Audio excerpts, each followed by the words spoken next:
Hi ಎಲ್ಲರಿಗೂ ನಮಸ್ಕಾರ. Welcome back to Kannada ಮಾಹಿತಿ ಮಾಧ್ಯಮ ಯೂಟ್ಯೂಬ್ ಚಾನಲ್ಗೆ. ಈ ಒಂದು ವಿಡಿಯೋ ಮಾಡೋದಕ್ಕೆ ಮೂಲ ಉದ್ದೇಶ ಏನಂದರೆ ಗೃಹಲಕ್ಷ್ಮಿ ಯೋಜನೆ.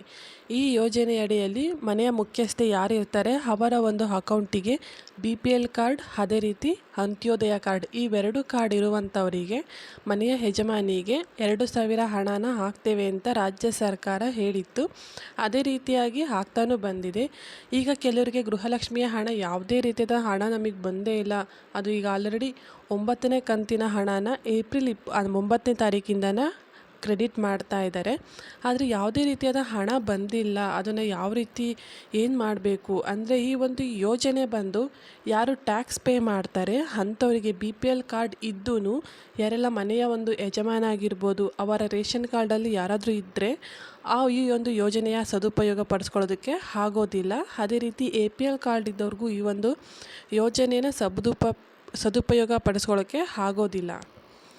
ಅದೇ ಹೀಗೆಲ್ಲ ಕೆಲವರಿಗೆ ಬಂದಿದೆ, ಕೆಲವರಿಗೆ ಬಂದಿಲ್ಲ. ಈ ರೀತಿ ಆಗ್ತಾ ಇರೋದ್ರಿಂದನ ಏನು ಮಾಡಬೇಕು ಅಂತ ಹೇಳಿದರೆ, ಮೊದಲನೇದಾಗಿ ನಿಮ್ಮ ಒಂದು ಏನು ನೀವು ಅಪ್ಲಿಕೇಶನನ್ನು ಹಾಕಿದ್ದೀರಾ, ಈ ಒಂದು ಅಪ್ಲಿಕೇಶನನ್ನು ನೀವು ಮಾಹಿತಿ ಕಣಜ ಅಂತ ಹೇಳಿ ವೆಬ್ಸೈಟ್ ಲಿಂಕ್ ಇದೆ, ಇದನ್ನು ಚೆಕ್ ಮಾಡೋದು ಯಾವ ರೀತಿ ಅಂತ ನಿಮಗೆ ತಿಳಿಸ್ಕೊಟ್ಟಿದ್ದೀನಿ.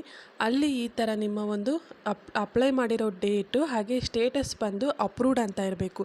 ಈ ರೀತಿ ಅಪ್ರೂವ್ಡ್ ಅಂತ ಇದ್ರೇ ನಿಮಗೆ ಈ ಒಂದು ಹಣ ಬರೋದು. ಇದು ಕೆಲವರಿಗೆ ಬೇಗ ಅಪ್ರೂವ್ ಆಗಿದೆ, ಕೆಲವರಿಗೆ ಪೆಂಡಿಂಗ್ ಅಂತ ಇರುತ್ತೆ. ಆಗ ಅಪ್ರೂವ್ ಆಗೋವರೆಗೂ ಏನು ಪೆಂಡಿಂಗ್, ಏನು ಯಾವ ಒಂದು ರೀಸನಿಂದ ಪೆಂಡಿಂಗ್ ಇದೆ ಅದನ್ನು ನೀವು ಚೆಕ್ ಮಾಡಿಕೊಂಡು ಮತ್ತೆ ಅದನ್ನು ನೀವು ವೆರಿಫೈ ಮಾಡಿ ಸಬ್ಮಿಟ್ ಮಾಡಬೇಕಾಗುತ್ತೆ. ಹಾಗೆ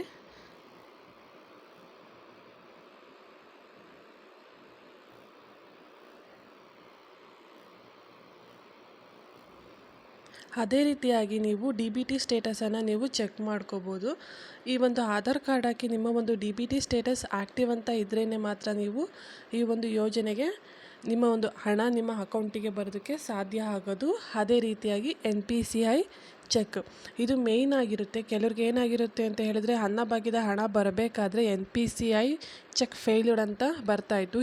ಈ ಒಂದು ವೆಬ್ಸೈಟ್ ಲಿಂಕಿಗೆ ಬಂದು ನೀವು npci.org.in ಅಂತ ಈ ಒಂದು ವೆಬ್ಸೈಟ್ ಲಿಂಕಿಗೆ ಬಂದು ನಿಮ್ಮ ಆಧಾರ್ ಕಾರ್ಡ್ ಹಾಕಿ ನೀವು ನಿಮ್ಮ ಒಂದು NPCI ಚೆಕ್ ಮ್ಯಾಪಿಂಗ್ ಸ್ಟೇಟಸ್ ಅಂತ ಈ ರೀತಿ ಬರುತ್ತೆ. ಅಲ್ಲಿ ನಿಮಗೆ ಆ್ಯಕ್ಟಿವ್ ಅಂತ ಇರಬೇಕು. ಈ ರೀತಿ ಆ್ಯಕ್ಟಿವ್ ಅಂತ ಇದ್ದರೆ ಮಾತ್ರ ನಿಮಗೆ ಹಣ ಬರೋದು. ಇಲ್ಲಾಂದರೆ ನಿಮಗೆ ಆಧಾರ್ ಸೀಡಿಂಗ್ ಆಗಿರೋದೇ ಆಗಿರ್ಬೋದು, NPCI ಚೆಕ್ ಫೇಲ್ಡ್ ಈ ರೀತಿ ಇರೋದ್ರೆ ನಿಮಗೆ ಯಾವುದೇ ರೀತಿಯಾದಂಥ ಹಣ ನಿಮಗೆ ಗೌರ್ಮೆಂಟ್ ಹಾಕಿದ್ರೂ ಕೂಡ ನಿಮಗೆ ಅಲ್ಲಿ ಏನು ಚೆಕ್ ಫೇಲ್ಡ್ ಅಂತ ಬರ್ತಾ ಹೋಗುತ್ತೆ. ಅದೇ ರೀತಿಯಾಗಿ ನಿಮ್ಮ ಒಂದು ಬ್ಯಾಂಕ್ ಸೀಡಿಂಗ್, ನಿಮ್ಮ ಒಂದು ಬ್ಯಾಂಕ್ ಅಕೌಂಟ್ ಏನಿದೆ ಅದು ನಿಮಗೆ ಆಧಾರ್ ಸೀಡಿಂಗ್ಗೆ ಆಧಾರ್ ನಂಬರ್ಗೆ ಲಿಂಕ್ ಆಗಿರಬೇಕು. ಅದನ್ನು ನೀವು ಮೈ ಆಧಾರಲ್ಲಿ ಹೋಗಿ ನೀವು ಚೆಕ್ ಮಾಡಿಕೊಂಡ್ರೆ, ಆಧಾರ್ ಸೀಡಿಂಗ್ ಸ್ಟೇಟಸ್ನ ನೀವು ಚೆಕ್ ಮಾಡಿಕೊಂಡು ನಿಮ್ಮ ಒಂದು ಆಧಾರ್ ಸೀಡಿಂಗ್ ಸ್ಟೇಟಸ್ ಆ್ಯಕ್ಟಿವ್ ಅಂತ ಈ ರೀತಿ ಇರಬೇಕು. ಈ ರೀತಿ ಇದ್ರೇ ನಿಮಗೆ ಹಣ ಬರೋದು. ಈ ರೀತಿ ಇದ್ದರೆ ನಿಮಗೆ ನಿಮ್ಮ ಒಂದು ಏನು ರೇಷನ್ ಕಾರ್ಡಿನ ಹಣ ಕೂಡ ನಿಮ್ಮ ಒಂದು ಅಕೌಂಟಿಗೆ NPCI ಚೆಕ್ ಫೇಲ್ಯೂರ್ಡ್ ಹಾಗೆ ಯಾವುದೇ ರೀತಿಯಾದಂಥ ಪ್ರಾಬ್ಲಮ್ಮು ಬರೋದಿಲ್ಲ. ನಿಮ್ಮ ಒಂದು ಅಕೌಂಟಿಗೆ ಹಣ ಈ ರೀತಿ ಬರ್ತಾ ಇರಬೇಕು. ಅನ್ನಭಾಗ್ಯದ ಹಣ ಆಲ್ರೆಡಿ ಬರ್ತಾ ಇದೆ ಎಲ್ಲರಿಗೂ.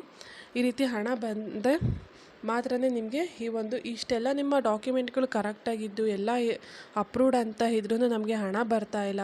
ಒಂದು ಕಡೆ ನಮಗೆ ಇಲ್ಲಿ ಬಂದು ಅನ್ನಭಾಗ್ಯದ ಹಣ ಬರ್ತಾ ಇದೆ, ಆದರೆ ನಮಗೆ ಗೃಹಲಕ್ಷ್ಮಿಯ ಹಣ ಎಲ್ಲ ಡಾಕ್ಯುಮೆಂಟ್ ಅಪ್ರೂವ್ಡ್ ಅಂತ ಇದ್ರೂ ನಮಗೆ ಹಣ ಬರ್ತಾ ಇಲ್ಲ ಅಂತ ಹೇಳಿದ್ರೆ, ನೀವು ಏನು ಅಪ್ಲಿಕೇಶನ್ ಹಾಕೋದಕ್ಕೆ ಏನೆಲ್ಲ ಅಕ್ನಾಲೇಜ್ಮೆಂಟ್ ಕೊಟ್ಟಿರ್ತಾರೆ ಆ ಒಂದು ಡಾಕ್ಯುಮೆಂಟ್, ಹಾಗೆ ರೇಷನ್ ಕಾರ್ಡ್, ಆಧಾರ್ ಕಾರ್ಡ್, ನಿಮ್ಮ ಒಂದು ಬ್ಯಾಂಕ್ ಸೀಡಿಂಗ್ ಆಗಿರುವಂಥ ಆಧಾರ್ ಸೀಡಿಂಗ್ ಆಗಿರುವಂತಹ ಬ್ಯಾಂಕಿನ ಪಾಸ್ಬುಕ್, ಇವೆಲ್ಲ ಡಾಕ್ಯುಮೆಂಟ್ಗಳನ್ನು ನೀವು ಜೆರಾಕ್ಸ್ ಮಾಡಿ ನಿಮ್ಮ ಒಂದು ಹತ್ತಿರದ ಅಂದರೆ ನಿಮ್ಮ ಎಲ್ಲ ಒಂದು ತಾಲೂಕು ನಗರದಲ್ಲಿಯೂ ಕೂಡ ಏನು ಮಹಿಳಾ ಕೇಂದ್ರ ಭವನ ಅಂತ ಇದೆ, ಈ ಒಂದು ಮಹಿಳಾ ಕೇಂದ್ರ ಭವನದಲ್ಲಿನೇ ನಿಮಗೆ ಯಾರಿಗೆಲ್ಲ ಆ ಗೃಹಲಕ್ಷ್ಮಿಯ ಹಣನ ಹಾಕ್ತಾ ಇರೋದು ಅಲ್ಲಿ ಹೋಗಿ ನೀವು ನಿಮ್ಮ ಒಂದು ಎಲ್ಲ ಡಾಕ್ಯುಮೆಂಟ್ಗಳನ್ನ ಕೊಟ್ಟು ನೀವು ಅಲ್ಲಿ ನಮಗೆ ಹಣ ಬರ್ತಾ ಇಲ್ಲ ಅಂತೇಳಿ ನೀವು ಅವ್ರಿಗೆ ಇನ್ಫಾರ್ಮ್ ಮಾಡಿದ್ರೆ ಅವರು ನಿಮಗೆ ಹಣನ ಹಾಕ್ತಾರೆ. ಅಲ್ಲೂ ನಿಮಗೆ ನಿಮ್ಮ ಅಪ್ಲಿಕೇಶನ್ ಸ್ಟೇಟಸ್ ಎಲ್ಲ ನಿಮಗೆ ಚೆಕ್ ಮಾಡಿ ನಿಮ್ಮ ಒಂದು ಖಾತೆಗೆ ಹಣನ ಜಮಾ ಮಾಡ್ತಾರೆ.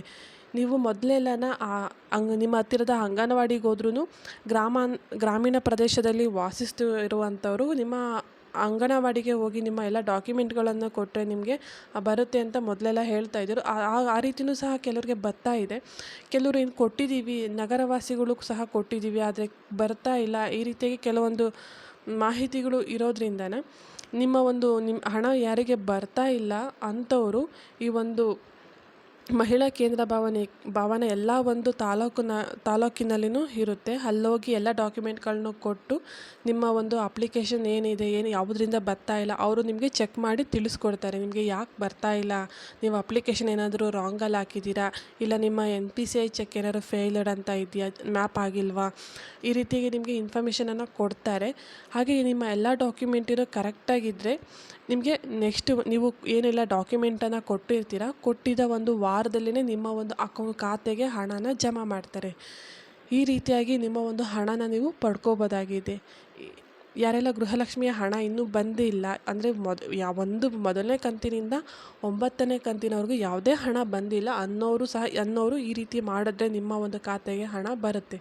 ಈಗ ಏನಾದರೂ ಮೊದಲನೇ ಕಂತಿನ ಬಂದಿದೆ, 2ನೇ ಕಂತಿನ ಬಂದಿದೆ, ಈ ರೀತಿಯಾಗಿದ್ದವ್ರಿಗೆ ಅದು ಬರೋದಿಲ್ಲ. ಅಂಥವರು ಸಹ ಏನಾದರೂ ಬಂದಿಲ್ಲ, ಒಂದೊಂದು ತಿಂಗಳು ಮಿಸ್ ಆಗ್ತಿದೆ ಅಂಥವ್ರಿಗೆ ನೆಕ್ಸ್ಟ್ ಮಂತಲ್ಲಿ ಹಾಕ್ತಾ ಹೋಗ್ತಾರೆ. ಒಂದೇ ಸತಿನ ಅದು 6,000 ಈ ರೀತಿ 4,000 ಈ ರೀತಿ ಹಾಕ್ತಾ ಬರ್ತಾರೆ.